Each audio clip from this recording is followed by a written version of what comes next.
Katika bunge hili mimi nitajikita katika neno kiongozi.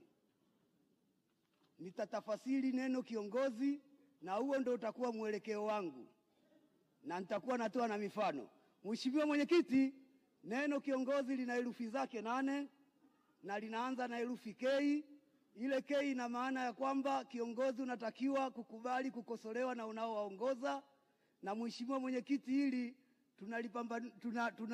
tuna ushahidi kwamba hata serikali ilipoingia awamu ya 3 ilipokuja ile DP World, Mheshimiwa Rais alikubali kukosolewa na waliokuwa wanawaongoza, lakini kwa bahati mbaya waliokuwa wanawaongoza wenyewe hawajakuja na mtidawa, walikuwa wanakosoa tu, hawasemi nini kifanyike.